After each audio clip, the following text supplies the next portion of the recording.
Hey everyone, we're taking a tour of the 15 most magnificent royal palaces around the world. Each one represents a piece of history and architectural elegance. Let's start with number 15, Qasr Al Watan, Abu Dhabi in the United Arab Emirates. Qasr Al Watan, which is in the center of Abu Dhabi in the United Arab Emirates, is a recently built palace that opened in March of 2019. It's part of a larger presidential palace complex which houses the offices of the President, Vice President, and Crown Prince of Abu Dhabi. With a design that's deeply rooted in Arab architectural traditions, it incorporates some modern elements that make it a stunning example of contemporary craftsmanship. The exterior of the palace is constructed from white granite and limestone, creating a striking contrast against the blue waters of the Gulf around its perimeter. Inside, the palace is equally remarkable, with one standout feature being the Great Hall, which has an expansive dome that's decorated with intricate Islamic motifs and calligraphy. This dome symbolizes the central role of knowledge and enlightenment in the Emirati culture. The interior decor combines traditional craftsmanship with some high-tech innovations, featuring detailed mosaics, carvings, and gold, silver, and glass embellishments. And there's a chandelier that's made up of over 350,000 individual pieces of crystal. Beyond being the seat of the government, Qasr Al Watan is an educational center that also aims to give a deeper understanding of the UAE's governance, culture, and traditions to its visitors. It's got a huge library that's filled with a wide selection of more than 50,000 books and documents related to the Arab world's history and contributions. And the palace also features several exhibition halls that host a range of cultural artifacts, including gifts received from visiting world leaders, with each piece telling a unique story of diplomacy and friendship. Number 14, the Royal Palace, Madrid, Spain. The Royal Palace of Madrid, known locally as Palacio Real, it was built on the site of a 9th century fortress that had been turned into a royal palace by the Habsburg dynasty. But it had been burned down in 1734. King Philip V commissioned a new palace that would not only serve as the official residence, but also showcase the power of Spain. This grand vision was brought to life in a Baroque style of architecture. It was completed in 1755. This royal palace is one of the largest in Europe, covering over 1.45 million square feet, or over 135,000 square meters, and features more than 3,400 rooms. Its design reflects a blend of Baroque and neoclassical styles, prominently featuring Spanish marble, stucco, and mahogany from the colonies. Inside, the palace's interiors are a display of artistic and historical wealth. Each room is meticulously decorated, as it serves as a gallery for fine art, including paintings by Caravaggio, Velázquez, and Goya, and frescoes by Tiepolo. The palace also has one of the world's finest collection of historical armory and tapestries, many of which have been preserved since medieval times. Among the most memorable rooms is the throne room, with red velvet walls embroidered with golden fleur-de-lis and a ceiling fresco that represents the glory of the Spanish monarchy. The Hall of Mirrors, similar to the one of Versailles, and the opulent banquet halls display intricate Rococo styles, further establishing the palace's wonder. While the royal family now lives in the more modest Palace of Zarzuela, the Palacio Real remains the official site for the state ceremonies, royal audiences, and significant cultural events, making it not only a center of power, but also a hub of culture and artistic expression. Number 13, the Dolmabahce Palace in Istanbul, Turkey. Dolmabahce Palace is one of the most magnificent buildings in the country, and it was built between 1843 and 1856 during the reign of Sultan Abdulmecid I, and it shows a significant shift from the traditional Ottoman architectural style to a more European-inspired design. The structure is on the European coast of the Bosphorus Strait, and it offers stunning waterfront views, serving as a symbol of the empire's 19th century integration of Western aesthetics. The exterior is adorned with a facade of white marble and countless windows, which together reflect the sun off the waters of the Bosphorus. It covers an area of over 480,000 square feet, or just over 45,000 square meters. This palace contains 285 rooms, 44 halls, 68 toilets, and 6 Turkish baths, making it one of the largest palaces in Turkey. This palace also features an extensive collection of oil paintings, including works by Europeans and Ottoman artists. It also includes the world's largest Bohemian crystal chandelier in the ceremonial hall, which was a gift from Queen Victoria. The centerpiece of the palace has got to be the Grand Ceremonial Hall with its massive dome, which was a technological marvel of its time due to its size and the weight it held without any visible supports. Each room in the palace tells a story of a bygone era, from the Sultan's lavish private apartments to the impressive Ataturk room, where Mustafa Kemal Ataturk, the founder of modern Turkey, spent his last days. A place like this doesn't come cheap though, and it's believed to have cost about 35 tons of gold, for about the equivalent of $1.9 billion in today's money. Because of the loans that were needed for this, the pressure put on the economy in the following years played a massive part in the Ottoman Empire defaulting on its debts in 1881. So yeah, probably not a good investment. Number 12. The Grand Palace, Bangkok, Thailand. The Grand Palace in Bangkok, Thailand was first established in 1782 by King Rama I, the founder of the Chakri dynasty, and it would serve as the official residence of the Thai king for 150 years. It's a sprawling complex of buildings in the heart of Bangkok, covering over 2.3 million square feet or over 218,000 square meters, and it's surrounded by walls that were built in 1783. The architecture of this grand palace is a rich blend of traditional Thai and European influences, reflecting the changes in aesthetics and construction techniques throughout the centuries.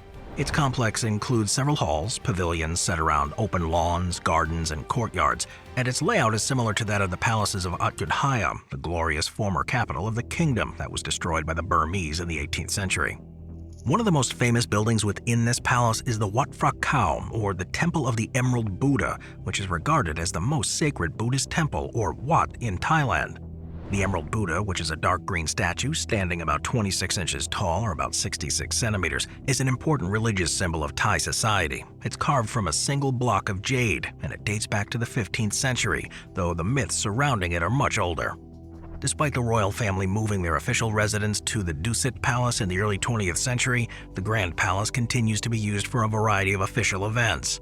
It too remains the symbol of creativity and craftsmanship of Thai people, and it stands as a reminder of the fascinating cultural, historical, and spiritual identity of the country. Number 11. Buckingham Palace, London, United Kingdom. Buckingham Palace in central London in the UK is probably the most recognizable symbols of the British monarchy, and it's a focal point for state occasions and royal hospitality. It is said to be the second most valuable home in the world. It served as the official London residence of the UK's sovereign since about 1837 and is currently the administrative headquarters of the monarch. Originally known as Buckingham House, the building at the core of today's palace was a large townhouse built in 1703 for the Duke of Buckingham. In 1761, it was acquired by King George III as a private residence for Queen Charlotte and became known as the Queen's House. Over the years, it underwent significant changes, and today, Buckingham Palace reportedly has 775 rooms, including 19 state rooms, 52 royal and guest bedrooms, 188 staff bedrooms, 92 offices, and 78 bathrooms. It's a place that feels special from the approach, with the balcony of Buckingham Palace, from where the royal family acknowledges the crowds on occasions, being one of the most famous balconies in the world. The interiors are a showcase of British art and furnishings and pieces from all over the world, including works from the Royal Collection, which is one of the largest and most important collections on the planet. The staterooms form the heart of the working palace and are used regularly by the king and members of the royal family for official and state entertaining. It is an active setting for state occasions, and it's here that the king performs many of his official duties as head of state of the United Kingdom. Every summer, the palace opens its doors to the public, offering visitors a glimpse into the royal lifestyle with tours of the staterooms and gardens. The changing of the guard in front of the palace, it also draws hundreds of thousands of visitors every year, keen to witness this famous display of royal pageantry. Number 10. Ahsan Manzil, Dhaka, Bangladesh.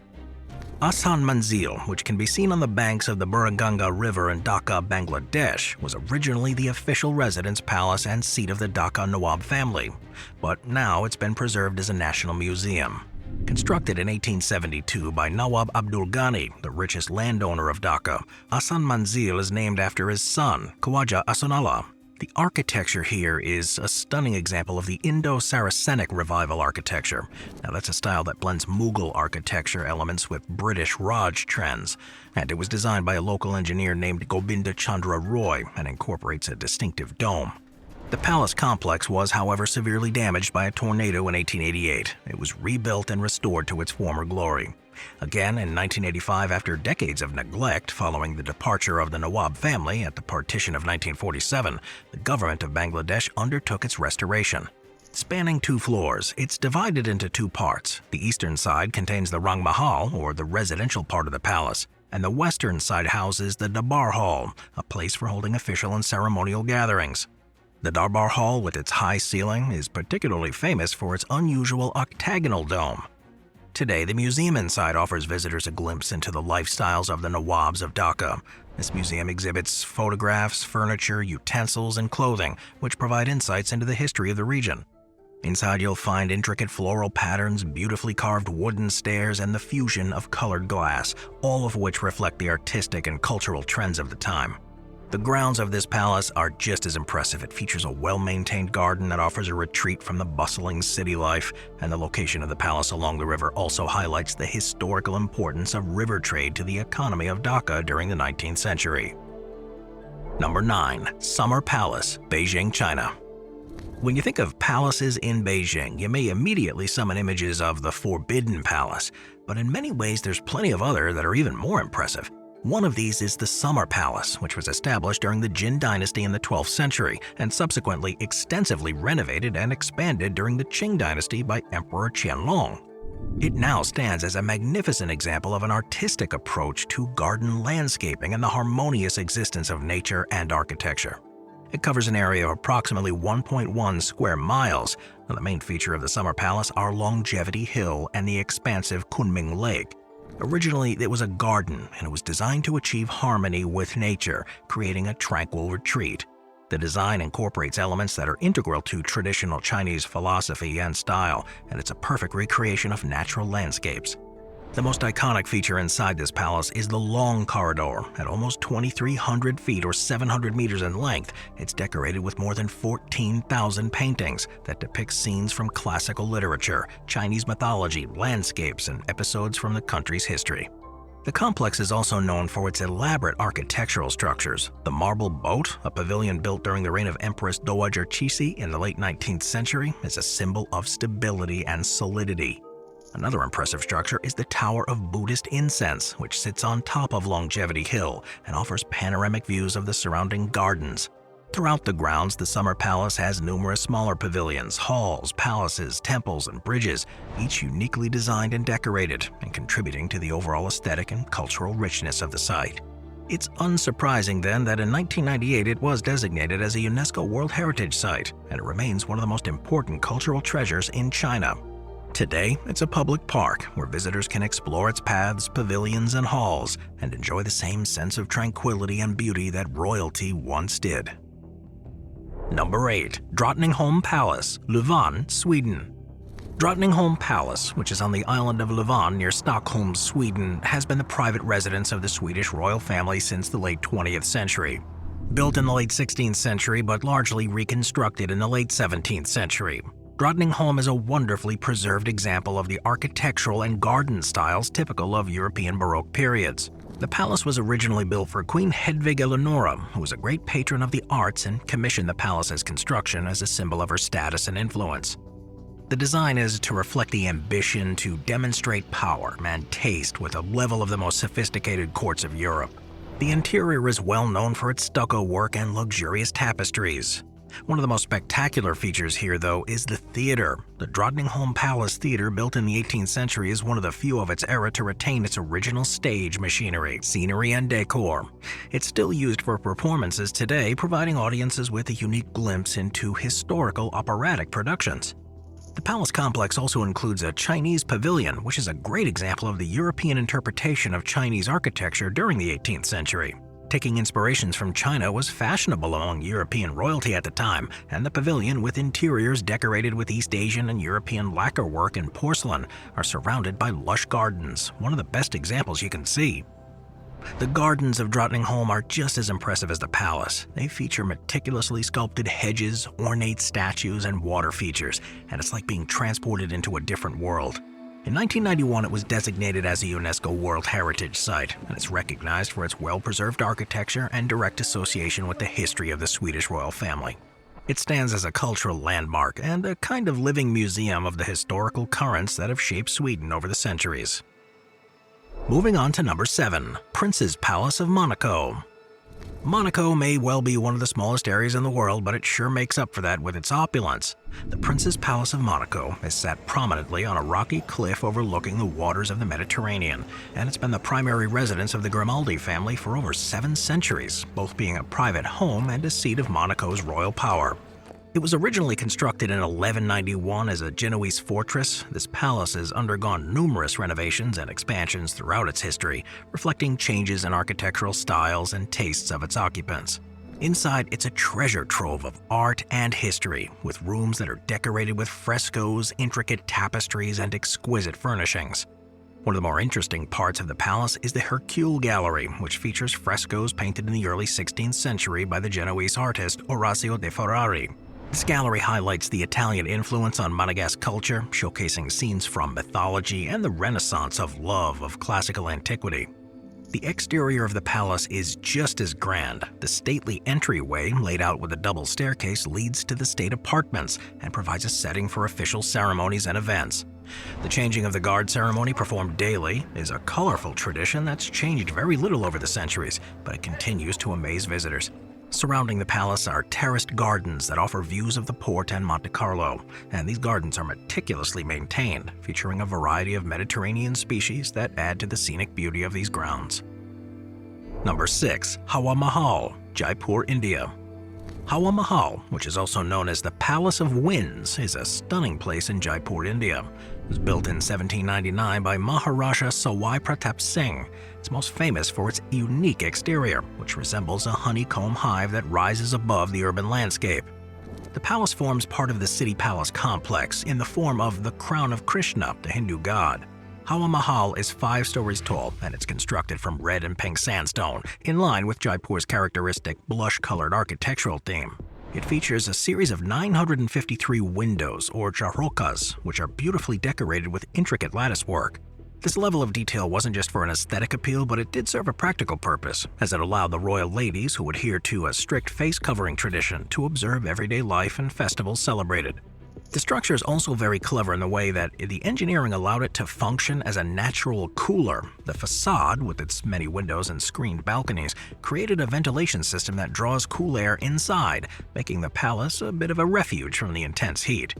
This architectural feature is an early form of air conditioning, and it's why the building was called the Palace of the Winds. Interestingly, the palace doesn't have stairs to connect its floors and instead features ramps. The top offers wonderful views of the city, including a sight of the city palace to one side and Sarai Dori Bazaar to the other. The interior of the Hawa Mahal is relatively more modest and straightforward compared to its ornate exterior, though. It is steeped in cultural symbolism and heritage, reflecting both the architectural tradition and the cultural trends of the time, showing the ruling family's patronage of the arts and creativity, but also the importance of showing off their wealth and ability. Number 5. Punakha Dzong, Bhutan. Punakha Dzong, which is also called the Palace of Great Happiness or Bliss, is a structure that stands where the Pochu and Mochu rivers meet in the Punakha Valley of Bhutan. With its strategic location, the Dzong is not only a significant administrative center, but also a symbolic heart of Bhutanese spiritual and cultural life. Constructed from 1637 to 1638 by Zabdrung Ngawang Namgyal, the founder of Bhutan as a nation-state, Punakha Dzong is one of the oldest and most important dzongs in the country. Now, this architecture is a perfect example of Bhutanese craftsmanship. It combines both functionality and spiritual symbolism. The structure is massive, yet elegant, with its towering whitewashed walls that stand 6 stories high. Its wooden details are intricately carved and painted in vibrant colors, featuring traditional Buddhist symbols and motifs. Inside, it has many precious relics from the days when it served as the religious and administrative center of the region. It contains all the sacred relics of the Drukpa lineage and the Kagyu school of Tibetan Buddhism, as well as the sacred remains of Ngawang Namgyal and the Tertan Pema Lingpa, features of immense historical and spiritual significance in Bhutan. The main courtyard, known as the Doche, is a large open area that's surrounded by administrative and monastic buildings, and it's the site of the festivals that take place there. Among these events is a vibrant annual festival that reenacts the 17th century battle in which Bhutanese forces repelled Tibetan invaders. This festival is a spectacular display of color and culture, showcasing a series of intricate mask dances and traditional music. The festival serves as a spiritual cleansing, but also as a living museum of Bhutanese culture, and as a way of preserving its traditions and stories in a living form.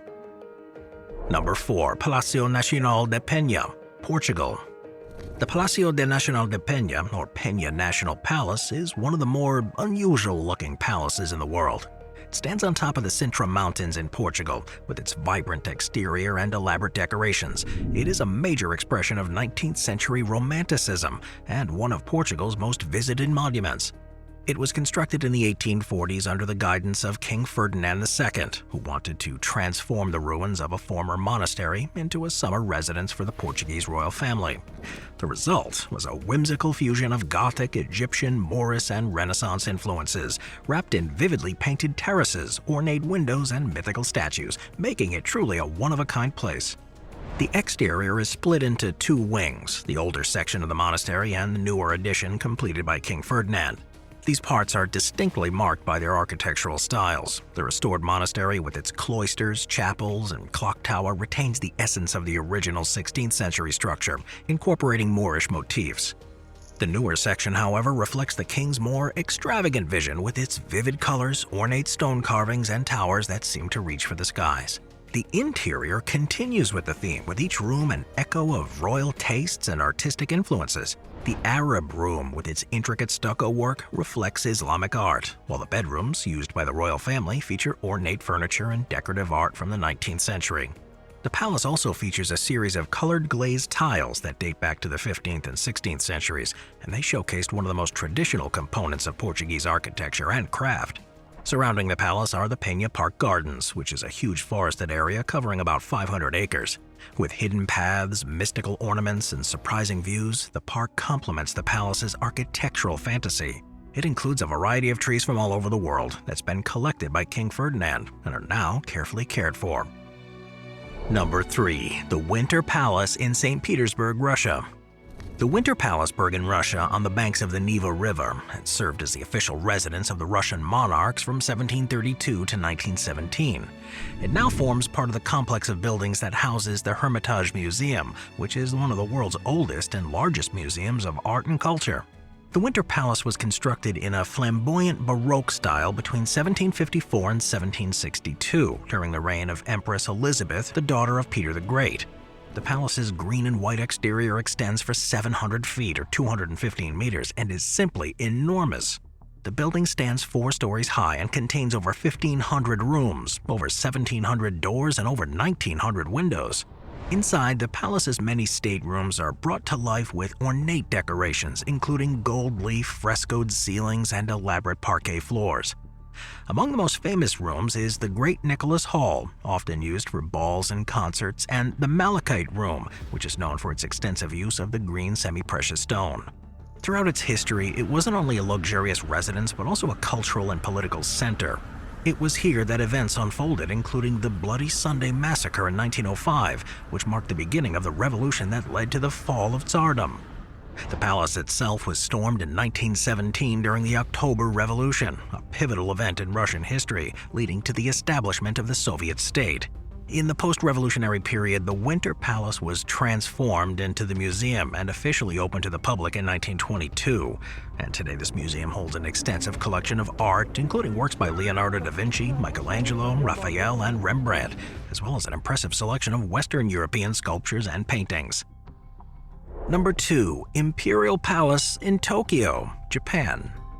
So the Imperial Palace in Tokyo, Japan is the main residence of the Emperor of Japan, and it's a significant cultural landmark.